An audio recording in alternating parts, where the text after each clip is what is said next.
ओम शांति, ओम शांति, ओम शांति। 6/6/2021 प्रातः मुरली। ओम शांति। अव्यक्त बाप दादा। रिवाइज है 14/1/88 मधुबन। उदासी आने का कारण छोटी मोटी अवज्ञान। आज बेहद के बड़े ते बड़े बाप, ऊंचे ते ऊंच बनाने वाले बाप अपने चारों ओर के बच्चों में से विशेष आज्ञाकारी बच्चों को देख रहे हैं। आज्ञाकारी बच्चे तो सभी अपने को समझते हैं, अवज्ञा तो कोई नहीं करता, सभी समझते हैं, लेकिन नंबर बार है। कोई सदा आज्ञाकारी और कोई आज्ञाकारी है, सदा नहीं है। आज्ञाकारी की लिस्ट में सभी बच्चे आ जाते हैं, लेकिन अंतर जरूर है। आज्ञा देने वाला बाप सभी बच्चों को एक समय पर एक ही आज्ञा देते हैं, अलग अलग भिन्न भिन्न आज्ञा भी नहीं देते हैं। फिर भी नंबरवार क्यों होते हैं? क्योंकि जो सदा हर संकल्प व हर कर्म करते बाप की आज्ञा का सहज स्मृति स्वरूप बनते हैं, वह स्वतः ही हर संकल्प, बोल और कर्म में आज्ञा प्रमाण चलते, और जो स्मृति स्वरूप नहीं बनते उनको बार बार स्मृति लानी पड़ती है। कभी स्मृति के कारण आज्ञाकारी बन चलते और कभी चलने के बाद आज्ञा याद करते हैं। इस तरह से बाबा कहते हैं कि क्योंकि आज्ञा के स्मृति स्वरूप नहीं, जो श्रेष्ठ कर्म का प्रत्यक्ष फल मिलता है, वह प्रत्यक्ष फल की अनुभूति ना होने के कारण कर्म के बाद याद आता है कि यह रिजल्ट क्यों हुई, है ना। बिना सोचे विचारे, बिना याद किए, बिना कुछ प्लान किए और बिना स्मृति के कर लेते, बाद में फिर जब वह बिगड़ जाता तब फिर कर्म को याद करते, है ना। तो बाबा की स्मृति में रहकर नहीं करेंगे, उनको संकल्प में लेकर नहीं करते, और फिर कर्म हो जाने के बाद में रिजल्ट आई तो ऐसी क्यों आई है। तो वह सब कर्म के बाद चेक करते तो समझते हैं जो जैसी बाप की आज्ञा है उस प्रमाण ना चलने कारण जो प्रत्यक्ष फल अनुभव हो वह नहीं हुआ। इसको कहते हैं आज्ञा के स्मृति स्वरूप नहीं है, लेकिन कर्म के फल को देखकर स्मृति आई। तो नंबर 1 है सहज स्वतः स्मृति स्वरूप आज्ञाकारी, और दूसरा नंबर है कभी स्मृति से कर्म करने वाले और कभी कर्म के बाद स्मृति में आने वाले। तीसरे नंबर की तो बाबा कहते बात ही छोड़ दो। 2 मालाएं हैं, पहली छोटी माला है, दूसरी बड़ी माला है। तीसरों की तो माला ही नहीं है, इसलिए 2 की बात कर रहे हैं। आज्ञाकारी नंबर सदा अमृत वेले से रात तक सारे दिन की दिनचर्या के हर कर्म में आज्ञा प्रमाण चलने के कारण हर कर्म में मेहनत नहीं अनुभव करते, लेकिन आज्ञाकारी बनने का विशेष फल बाप के आशीर्वाद की अनुभूति करते हैं। इस तरह क्योंकि आज्ञाकारी बच्चे के ऊपर हर कदम में बाप दादा के दिल की दुआएं साथ हैं, इसलिए दिल की दुआओं के कारण हर कर्म फलदायी होता है। क्योंकि कर्म बीज है, कर्म बीज है, माना जो हम कर्म कर रहे हैं ना, तो वह वैसा ही फल देता है जैसे आप कर्म करते हैं। और यहाँ आत्मा करण का रावणहार, वह भी गुप्त, तो जैसा कर्म होता है वैसा बीज होता है, क्योंकि बीज जो बोया है वो कर्म करते करते फिर वही फल देता है। इस तरह से बाबा हमें बताते हैं कि दिल की दुआओं के कारण हर कर्म फलदायी होता है, क्योंकि कर्म जो है वह बीज है। जैसा बोएंगे वैसी प्राप्ति होगी। तो और बीज से जो प्राप्ति होती है वह फल है ना। तो नंबर 1 आज्ञाकारी आत्मा का हर कर्म रूपी बीज शक्तिशाली होने के कारण हर कर्म का फल अर्थात संतुष्टता, सफलता प्राप्त होती है। संतुष्टता अपने आप से भी होती है और कर्म के रिजल्ट से भी होती है, और अन्य आत्माओं के संपर्क से भी होती है। नंबर 1 आज्ञाकारी आत्माओं के तीनों ही प्रकार की संतुष्टता स्वतः और सदा अनुभव होती है। कई बार कई बच्चे अपने कर्म से स्वयं संतुष्ट होते हैं कि मैंने बहुत अच्छा विधि पूर्वक कर्म किया, लेकिन कहाँ सफलता रूपी फल जितना स्वयं समझते हैं उतना दिखाई नहीं देता, और कहाँ फिर स्वयं भी संतुष्ट, फल में भी संतुष्ट, लेकिन संबंध संपर्क में संतुष्टता नहीं होती है। तो इसको नंबर 1 आज्ञाकारी नहीं कहेंगे। संतुष्ट मणि मतलब संतुष्ट, संपूर्ण संतुष्ट, संपन्न, है ना। तो निश्चय, स्मृति, विधि पूर्वक नहीं चलना, अवज्ञा करना, छोटी छोटी बातों में कर्म करते हुए नहीं याद किया, फिर बाद में बिगड़ गया तो स्मृति आती है कि ऐसे नहीं, ऐसा होना था, लेकिन हमने खुद ही ऐसा नहीं, ऐसा करना था। तो इस तरह की बातें बाबा हमें समझाते हैं कि नंबर 1 आज्ञाकारी नहीं कहेंगे, नंबर 1 आज्ञाकारी तीनों ही बातों में संतुष्टता अनुभव करेंगे, है ना। तो संबंध संपर्क में फिर नहीं आती है, अदरवाइज फिर संबंध जितना भी जो भी है तीनों में संतुष्टता, है ना। तो बाबा कहते हैं तभी अनुभव करेगा। वर्तमान समय के प्रमाण कई श्रेष्ठ आज्ञाकारी बच्चों द्वारा कभी कभी कोई आत्माएं अपने को असंतुष्ट भी अनुभव करती हैं। आप सोचेंगे ऐसा तो कोई नहीं है जिससे सभी संतुष्ट हों, कोई ना कोई असंतुष्ट भी हो भी जाते हैं, लेकिन वह कई कारण होते हैं। अपने कारण को ना जानने के कारण मिसअंडरस्टैंड, गलत फहमी कर देते हैं। दूसरी बात, अपनी बुद्धि प्रमाण बड़ों से चाहना, इच्छा ज्यादा रखते हैं, और वह इच्छा जब पूर्ण नहीं होती तो असंतुष्ट हो जाते। किसी से कुछ चाहना और वो चाहना पूर्ति नहीं हुई तो फिर असंतुष्ट हो जाते हैं। कोई परिस्थिति, कोई स्थूल धन, या मान लीजिए मुरली ही, आप जिससे सुनना चाहते हैं, जिस निमित्त से सुनना चाहते हैं, यदि उस निमित्त से नहीं सुन पाए तो असंतुष्ट हो गए। आपको जिस चीज में खुशी मिलती है वह आपके खिलाफ हो गई तो आप असंतुष्ट हो गए। तो बाबा कहते हैं इस तरह से बुद्धि प्रमाण बड़ों से चाहना, इच्छा ज्यादा रखते हैं, और वह इच्छा जब पूरी नहीं होती तो असंतुष्ट हो जाते। तीसरी बात, कई आत्माओं के पिछले संस्कार, स्वभाव और हिसाब किताब के कारण भी जो संतुष्ट होना चाहिए वह नहीं होते। इसका कारण नंबर 1 आज्ञाकारी आत्मा का व श्रेष्ठ आत्माओं द्वारा संतुष्टता ना मिलने का कारण होता नहीं है, लेकिन अपने कारणों से असंतुष्ट रह जाते हैं। इसलिए कहाँ कहाँ दिखाई देता है कि हर एक से कोई असंतुष्ट है, लेकिन उसमें भी मेजॉरिटी 95% के करीब संतुष्ट होंगे, 5% असंतुष्ट दिखाई देते।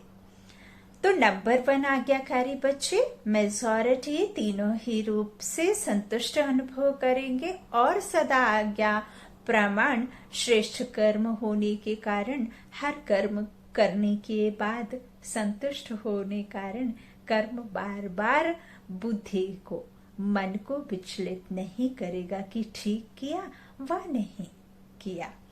सेकेंड नंबर वाले को कर्म करने के बाद कई बार मन में संकल्प चलता है कि पता नहीं ठीक किया व नहीं किया। जो कंफ्यूज रहते हैं ना कि क्या पता मैं चलेगा ठीक किया कि नहीं किया।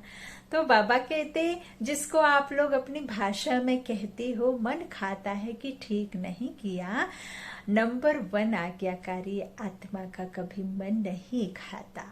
आज्ञा प्रमाण चलने के कारण सदा हल्के रहते, किसी भी बात को बोझ नहीं समझते, चाहे वो बात अच्छी हो और चाहे बुरी हो, चाहे मुश्किल की घड़ी हो और चाहे अच्छी घड़ी हो, है ना। तो बाबा कहते हैं इस तरह से उसमें जो नंबर 1 आत्माएं होती वह कभी इस तरह की बातें मन में संकल्प भी नहीं लाती। आज्ञा प्रमाण चलने के कारण सदा फ्री, लाइट, हल्का महसूस करते हैं, निष्फिक्र तो रहते, क्योंकि कर्म के बंधन का बोझ नहीं है ना। पहले भी सुनाया था कि एक है कर्म के संबंध में आना, दूसरा है कर्म के बंधन वश कर्म करना। कर्म के संबंध में आना माना जो हम कर रहे हैं वह हमारा कर्म है और वह भी हमारा कार्मिक अकाउंट है। जो भी आपके साथ में संबंध है, संपर्क है, भले वो परमात्मा से क्यों ना हो, तो वह भी आपका जो अकाउंट है उनके साथ में जितना है, जितना आपको मिलना है वह मिलके ही रहेगा। लेकिन इसका मतलब यह नहीं है कि आपने एक बार बाबा को जान लिया, मान लिया, पहचान लिया तो बस वही कह दिया कि बाबा को तो याद रहता है, क्यों घड़ी घड़ी याद करना। तो यह सब चीजें नहीं। पुरुषार्थ करना मतलब निरंतर योगी, कर्म योगी, सहज योगी, श्रेष्ठ योगी बनना है। तो इस तरह से निरंतर योगी, है ना। तो इस तरह बाबा हमें समझाते हैं कि मान लीजिए कोई है, एक तो है कर्म के संबंध में आना और दूसरा है कर्म के बंधन वश कर्म करना, कि हर बात को बंधन समझ करके कर्म करना। और एक मेरा तो यह है ही, तो मैं आई हूं यह कर्म करने और यह कर्म अच्छी रीति करके ही रहूंगी, क्योंकि ये मेरा कार्य है, इसे पूरी ईमानदारी से करना है ना। तो बाबा इस तरह से कहते कि कर्म के बंधन वश कर्म करना और दूसरा कर्म को अपना जो है काम समझना। तो नंबर 1 आत्मा कर्म के संबंध में आने वाली है, इसलिए सदा हल्की है। नंबर 1 आत्मा हर कर्म में बाप दादा द्वारा विशेष आशीर्वाद की प्राप्ति के कारण हर कर्म करते आशीर्वाद के फलस्वरूप सदा ही आंतरिक विल पावर अनुभव करेगी, सदा इंद्रिय सुख का अनुभव करेगी, सदा अपने को भरपूर अर्थात संपन्न अनुभव करेगी। और यहाँ यदि आपके पास में कोई स्थूल धन नहीं है, कोई आपके साथ में संबंध अच्छे नहीं है, कोई किसी तरह का आपको परेशानी, मुश्किल, बीमारी ने घेर रखा है, लेकिन आप तो आत्मा है, आप खुद को यदि आत्मा निश्चय करेंगे और आप यह समझेंगे कि यह जो मैं आत्मा परम पिता परमात्मा की संतान, लेकिन इन सब की कमी होने के बावजूद भी यदि आप यह अनुभव करें कि जो सर्वशक्तिमान परम पिता परमात्मा विश्व कल्याणकारी, वो 100 सूर्यों से भी तेज, शांति का सागर, सुख का सागर, वह मुझे मिल गया। अब मुझे इन सब की जरूरत ही नहीं है। तो आप अपने को संतुष्ट अनुभव करेंगी, आप अपने को सदा संपन्न अनुभव करेंगे, आप अपने को सदा शक्तिशाली अनुभव करेंगे, आप अपने में कोई भी कमी अनुभव होते देखेंगे ही नहीं, लेकिन आप जब उस एक पर विश्वास करेंगे तब आप किसी को भी ऐसा देखेंगे ही नहीं कि इसमें कोई कमी है। तो यह बाबा कहते हैं कि अति इंद्रिय सुख का अनुभव करेगी, सदा अपने को भरपूर अर्थात संपन्न अनुभव करेगी। कभी कभी कई बच्चे बाप के आगे अपने दिल का हाल चाल सुनाते, क्या कहते हैं ना मालूम क्यों आज अपने को खाली खाली समझते हैं, कोई बात भी नहीं हुई है, लेकिन संपन्नता व सुख की अनुभूति नहीं हो रही है। बाबा से बच्चे कहते, कई बार उस समय कोई उल्टा कार्य या कोई छोटी मोटी भूल नहीं होती है, लेकिन चलते चलते अनजान वालवेलेपन में समय प्रति समय आज्ञा के प्रमाण काम नहीं करते हैं। पहले समय की अवज्ञा का बोझ किसी समय अपने तरफ खींचता है, जैसे पिछले जन्मों के कड़े संस्कार स्वभाव कभी कभी ना चाहते भी अपने तरफ खींच लेते हैं। और देखिए, जो आपके जीवन में होता है, जो हमारे इस अंतिम जन्म में हो रहा है ना, तो वह कोई आपका सिर्फ इस जन्म का लेखा जोखा नहीं है, कोई 10 वर्षों का लेखा जोखा नहीं है, कोई 20 वर्षों का लेखा जोखा नहीं है। यह तो आपके जो 42 जन्म जो द्वापर से चले आ रहे हैं ना, जब से हम दुखी हुए हैं और जब से हमारा कर्म विकर्म बना है, तब से यह आपके कर्म और विकर्मों का हिसाब किताब जो आपके द्वारा हुआ है,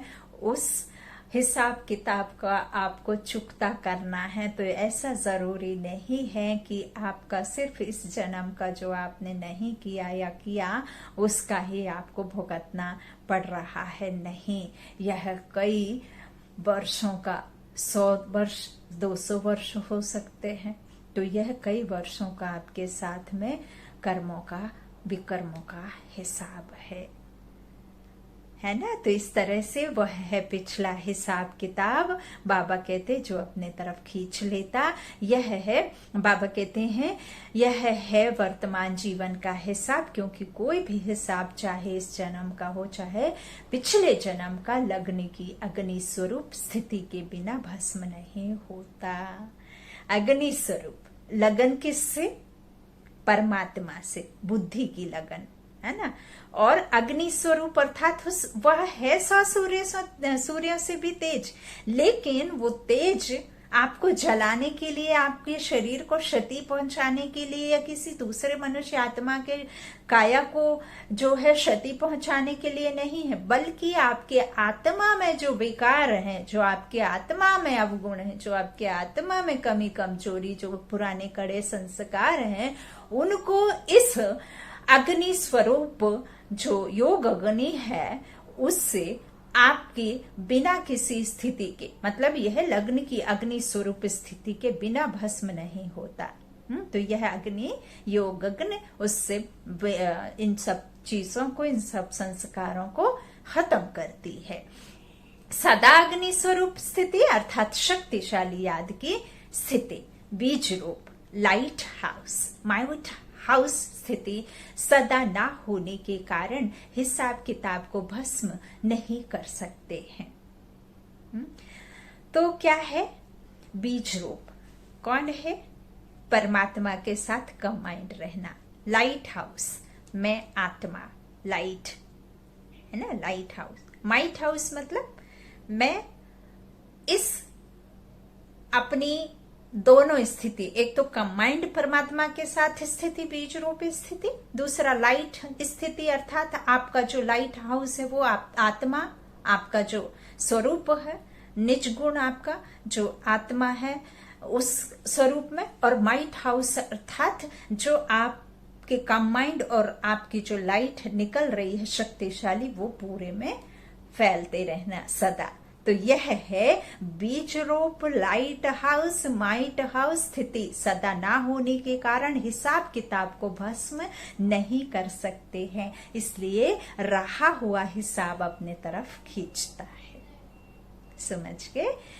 इसलिए बाबा कहते हैं उस समय कोई गलती नहीं करते हो कि पता नहीं क्या हुआ, कभी मन नहीं लगेगा याद में, सेवा में, व कभी उदासी की लहर होगी। यह सब ना आपके आसपास कुछ भी ऐसा नहीं हुआ होता, ऐसा कोई घटना नहीं हुई होती, ऐसी कोई बात नहीं होती, लेकिन आप जो है मन में इस तरह का यदि आपको कभी लगता है तो यह हमारे कोई पुराने हिसाब किताब हैं, बाबा कहते हैं, इसीलिए क्योंकि आप जो है ऐसा अनुभव नहीं करते, बीज रूप लाइट हाउस माइट हाउस स्थिति का ना अनुभव करने के कारण हिसाब किताब भस्म नहीं कर सकते। बाबा कहते हैं इसीलिए वह उदासी की लहर होगी। एक होता है ज्ञान द्वारा शांति का अनुभव, दूसरा होता है बिना खुशी बिना आनंद के सन्नाटे की शांति। वह बिना रस के शांति होती है, सिर्फ दिल करेगा कहाँ अकेले में चले जाए बैठ जाए। यह सब निशानियां हैं, कोई ना कोई अवज्ञा की कर्म का बोझ खींचता है। अवज्ञा एक होती है पाप कर्म करना व कोई बड़ी भूल करना, और दूसरी छोटी छोटी अवज्ञाएं भी होती हैं। जैसे बाप की आज्ञा है अमृत वेले विधि पूर्वक शक्तिशाली याद में रहो, तो अमृत वेले अगर इस आज्ञा प्रमाण नहीं चलते तो उसको क्या कहेंगे? आज्ञाकारी या अवज्ञा, है ना? तो हर कर्म कर्मयोगी बन करके करो, निमित्त भाव से करो, निर्माण बन के करो, यह आज्ञाएं हैं। ऐसे तो बहुत बड़ी लिस्ट है, लेकिन दृष्टांत की रीति में सुना रहे हैं। दृष्टि वृत्ति सबके लिए आज्ञा है, और इन सब अब आज्ञाओं में से कोई भी आज्ञा विधि पूर्वक पालन नहीं करते तो इसको कहते हैं छोटी मोटी अवज्ञाएं। यह खाता अगर जमा होता रहता है तो जरूर अपनी तरफ खींचेगा ना। इसलिए कहते हैं कि जितना होना चाहिए उतना नहीं होता। जब पूछते हैं ठीक चल रहे हो तो सब कहेंगे हाँ, और जब कहते हैं कि जितना होना चाहिए उतना है तो फिर सोचते हैं, है ना। इतने इशारे मिलते, नॉलेजफुल होते, फिर भी जितना होना चाहिए उतना नहीं है ना। तो बाबा कहते हैं इस तरह कभी जो नहीं है तो पिछला व वर्तमान बोझ डबल लाइट बनने नहीं देता। जो पिछला हमारा बोझ होता है ना, कार्मिक अकाउंट होता है, तो वह हमें क्या करता है, जो है बोझ डबल लाइट नहीं बनने देता है ना। कभी डबल लाइट बन जाते, कभी बोझ नीचे आता, तो इस बोझ नीचे ले आता है। तो इस तरह बाबा कहते हैं कि सदा अति इंद्रिय सुख व सुख खुशी संपन्न शांत स्थिति अनुभव नहीं करती हैं। बाप दादा के आज्ञाकारी बनने की विशेष आशीर्वाद की लिफ्ट के प्राप्ति की अनुभूति नहीं होती है। इसलिए किस समय सहज होता, किस समय मेहनत लगती। नंबर 1 आज्ञाकारी की विशेषता स्पष्ट सुने। बाकी नंबर 2 कौन हुआ जिसमें इन विशेषताओं की कमी है, वह नंबर 2 और दूसरे नंबर माला की हो गए। तो पहली माला में आना है ना, मुश्किल कुछ भी नहीं है, हर कदम की आज्ञा स्पष्ट है। उसी प्रमाण चलना सहज हुआ या मुश्किल हुआ। आज्ञा ही बाप के कदम है, तो कदम पर कदम रखना तो सहज हुआ ना। हा? वैसे भी सभी सच्ची सीताएं हो, सजनिया हो, हम आत्माएं साजन की सजनिया है ना। उस सुप्रीम गॉड फादर को याद करती है ना, है ना। उसको सुख करता बाप को बुलाते हैं कि आओ सुख करो, है ना। तो हम सब सजनिया हैं जो बाबा कहते हैं सीताएं। तो सजनिया कदम पर कदम रखती है ना, कि नहीं रखती है, यह विधि है ना। तो मुश्किल क्या हुआ, बच्चे के नाते से भी देखो। बच्चे अर्थात जो बाप के फुटस्टेप पद चिन्ह पर चले, जैसे बाप ने कहा ऐसे किया। बाप का कहना और बच्चों का करना, इसको कहते नंबर 1 आज्ञाकारी। तो चेक करो और चेंज करो, चेक एंड चेंज, है ना। बुद्धि रूपी दर्पण तो आपको मिला है, उस बुद्धि रूपी दर्पण में what is the wrong, what is the right, सभी को पता है। तो आप अपने को चेक एंड चेंज, अटेंशन दोगे तो नो टेंशन रहोगे, है ना। अच्छा चारों ओर के सर्व आज्ञाकारी श्रेष्ठ आत्माओं को सदा बाप द्वारा प्राप्त हुई आशीर्वाद की अनुभूति करने वाली विशेष आत्माओं को सदा हर कर्म में संतुष्टता सफलता अनुभव करने वाली महान आत्माओं को सदा कदम पर कदम रखने वाले आज्ञाकारी बच्चों को बाप दादा का याद प्यार और नमस्ते। शुक्रिया बाबा, मीठे बाबा, प्यारे बाबा। पार्टियों से अव्यक्त बाप दादा की मधुर मुलाकात। पहला, सदा अपने को रूहानी यात्री समझते हो। यात्रा करते क्या याद रहेगा? जहाँ जाना है वही याद रहेगा ना। अगर और कोई बात याद आती है तो उसको भुलाते हैं। अगर कोई देवी की यात्रा पर जाएंगे तो जय माता दी, जय माता कहेंगे, कहते जाएंगे ना। अगर कोई और याद आएंगी तो अच्छा नहीं समझते हैं, है ना। जैसे अब हम कृष्ण के मंदिर में जा रहे हैं तो आप राम या जो है हनुमान को तो याद नहीं करेंगे ना, जहां जा रहे हैं उसे ही याद करेंगे। तो अगर कोई और याद आएगी तो अच्छा नहीं समझते हैं। एक दो को भी याद दिलाएंगे, जय माता याद करो, चिल्लाकर जाते हैं ना, और को भी सब बोलो जय माता दी से बोलते, तो एक दो को भी याद कराएंगे। घर को व बच्चे को याद नहीं करो, माता को याद करो, है ना। तो रूहानी यात्रियों को सदा क्या याद रहता है? अपना घर परम धाम याद रहता है ना, वहां ही जाना है, निराकार। तो अपना घर और अपना राज्य स्वर्ग दोनों याद रहता है। शांति धाम और शांति धाम, शांति धाम परम धाम, और जो स्वर्ग है अर्थात हमारा सतयुग सुख धाम, है ना। तो इस तरह से दोनों याद रहता है, या और बातें भी याद रहती हैं। पुरानी दुनिया तो याद नहीं आती है ना, ऐसे नहीं यहाँ रहते हैं तो याद आ जाती है ना। रहते हुए भी न्यारे रहना, बाबा कहते, क्योंकि जितना न्यारे रहेंगे उतना ही प्यार से बात को याद कर सकेंगे। तो चेक करो, पुरानी दुनिया में रहते पुरानी दुनिया में फंस तो नहीं जाते हैं।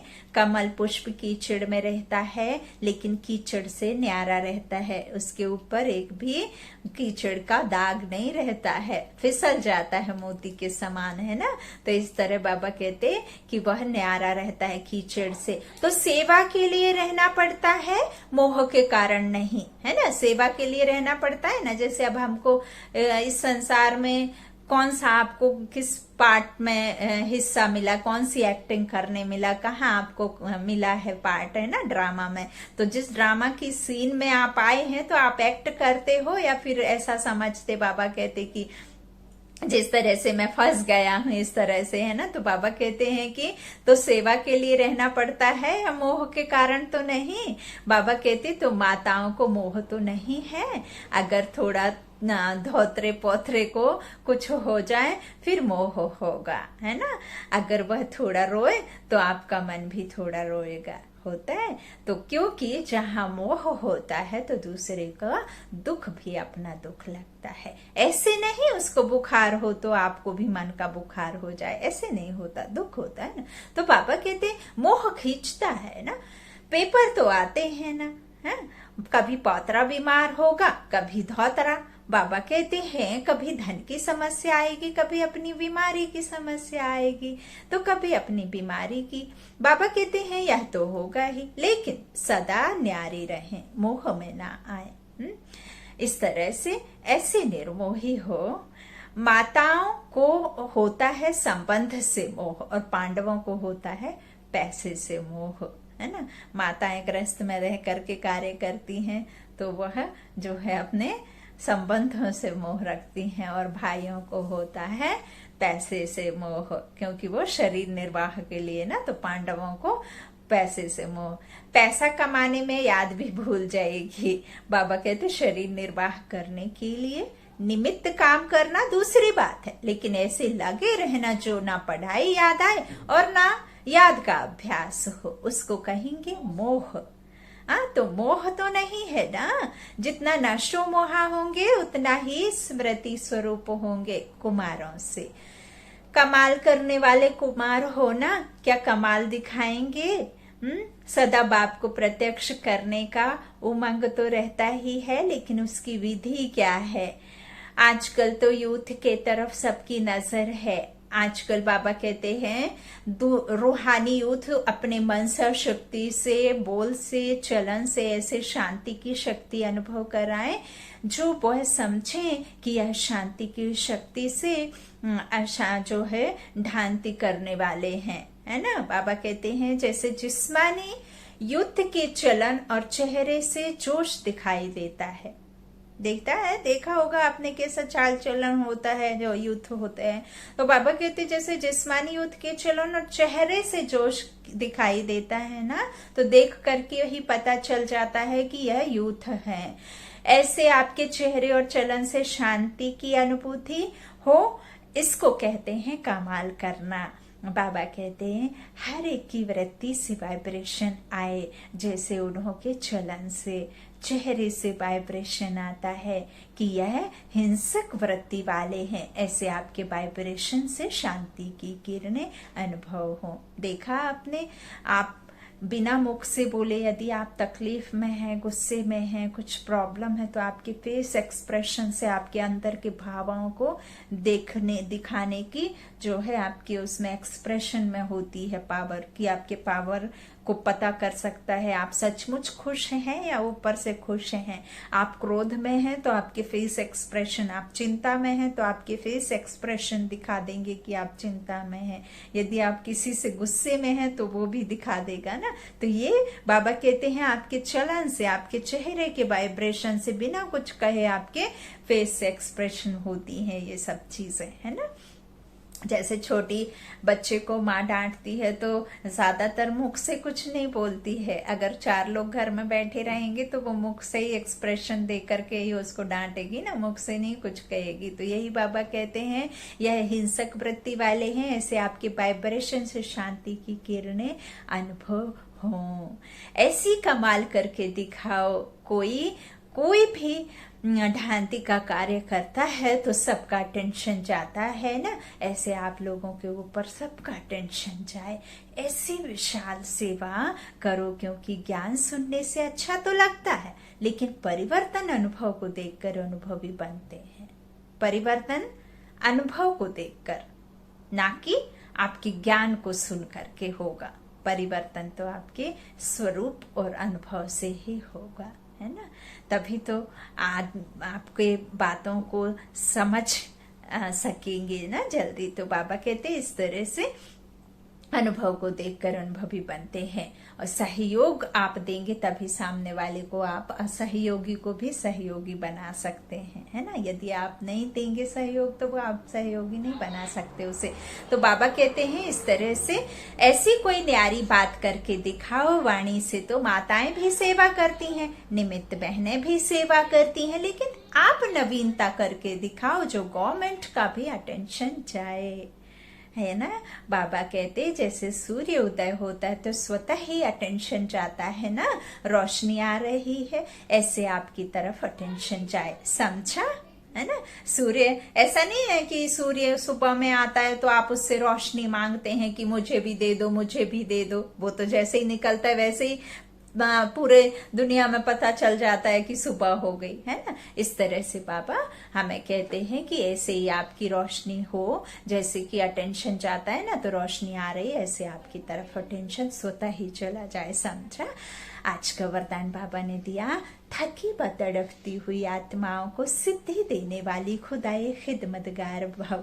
आत्माओं की बहुत समय से इच्छा व आशा है निर्वाण व मुक्ति धाम में जाने की। इसके लिए ही अनेक जन्मों से अनेक प्रकार की साधना करते करते थक चुकी हैं, है ना। अभी हर एक सिद्धि चाहते हैं ना कि साधना सिद्धि अर्थात सदगति। तो ऐसी तड़पती हुई, थकी हुई, प्यासी आत्माओं की प्यास बुझाने के लिए आप वो श्रेष्ठ आत्माएं अपने साइलेंस की शक्ति व सर्व शक्तियों से 1 सेकंड में सिद्धि दो, तब कहेंगे खुदाए खिदमतगार। आज का स्लोगन बाबा ने बच्चों को दिया, कमजोर संस्कार ही माया के आने का चोर गेट है। कमजोर संस्कार ही माया के आने का चोर गेट है।